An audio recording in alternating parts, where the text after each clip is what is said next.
اعوذ بالله من الشیطان الرجیم بسم الله الرحمن الرحیم.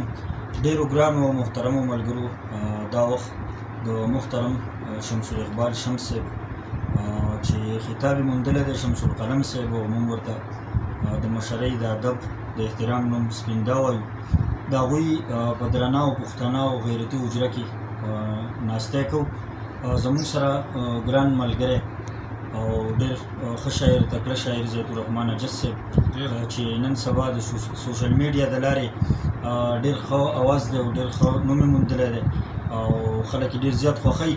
هغوی را سره زموږ د خوشبختۍ به ورته ووایو چې هغوی زموږ سره نن میلمانه دي په دې محفل کې.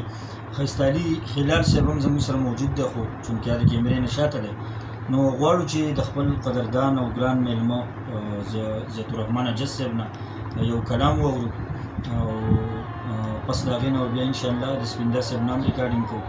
نو ضیاء الرحمن اجس صاحب ته په یو څو شعرونو باندې بلنه ورکومه چې که زړه مې د هجران د سرو ورونو لاندې پروت دی، که زړه مې د هجران د سرو ورونو لاندې پروت دی، خو ژوند مې د وصال د امیدونو لاندې پروت دی.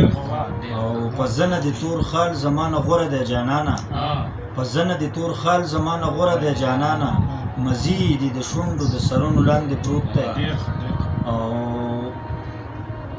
زما مرګ ته د ځان منظره کړی دی سالاره، زما مرګ ته د ځان منظره کړی دی سالاره، وطن دې د اغیارو د لاسونو لاندې پروت دی.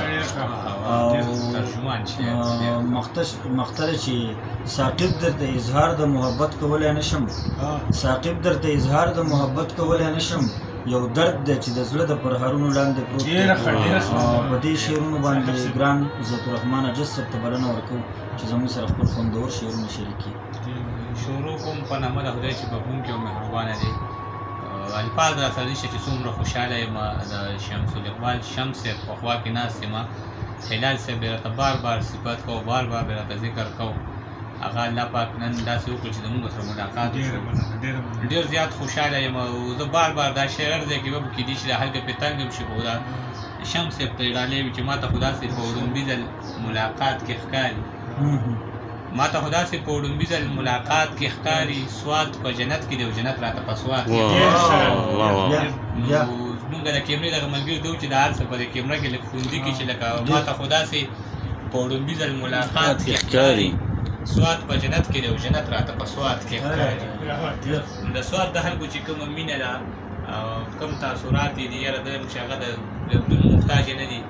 ډېر زیات خوشحاله یم د شمس صاحب خواله راغلي، ډېره زیاته مینه یې راکړه او یو غزل به ریکارډ کوم. هغې نه مخکې دوه درې شعرونه چې دا سویلو ډکې سلګۍ دي، دا به څه چل کېږي، دا سویلو ډکې سلګۍ دي، دا به څه چل کېږي، اوښکې مې تلې ترجولې دي، دا به څه چل کېږي. پښتون طبیعت مې د غلام د نوم نه کرکه کوي، پښتون طبیعت مې د غلام د نوم نه کرکه کوي، جامې مې غاړه کې پردې دي، دا به څه چل کېږي. پښتون طبیعت مې د غلام د نوم نه کرکه کوي، جامې مې غاړه کې پردې دي، دا به څه چل کېږي. ما یې په خوا کې څو کسان تبر په لاس ولیدل، ما یې په خوا کې څو کسان تبر په لاس ولیدل، دغه چنار کې خو مرغۍ دي، دا به څه چل کېږي. ما یې په خوا کې څو کسان تبر په لاس ولیدل، دغه چنار کې خو مرغۍ دي، دا به څه چل کېږي. د بل غزل به څلور شعرونه یې ساقب صاحب ټولو ته یې ډالۍ وي چې دې خلکو که ساتلي دي سیالو له میخه کې، دې خلکو که ساتلي دي سیالو له میخه کې، مونږ ټول عمر خرڅ کړي دي دارو له میخه کې، دې خلکو که ساتلي دي سیالو له میخه کې، مونږ ټول عمر خرڅ کړي دي دارو له میخه کې. زمونږ د حیا او د غیرت که داسې حال وي، زمونږ د حیا او د غیرت که داسې حال وي، کیدای شي چې څوک راوړي دې سړو له میخه کې، د بل په مرۍ غلی شي بیا خور سوره کې ورکړي، د بل په مرۍ غلی شي بیا خور سوره کې ورکړي، ساتلې پښتنو د دشمنو له میخه کې. شعر بیا ووایه اجس صاحب. د بل په مرۍ غلی شي بیا خور سوره کې ورکړي، ساتلې پښتنو د دشمنو له میخه کې.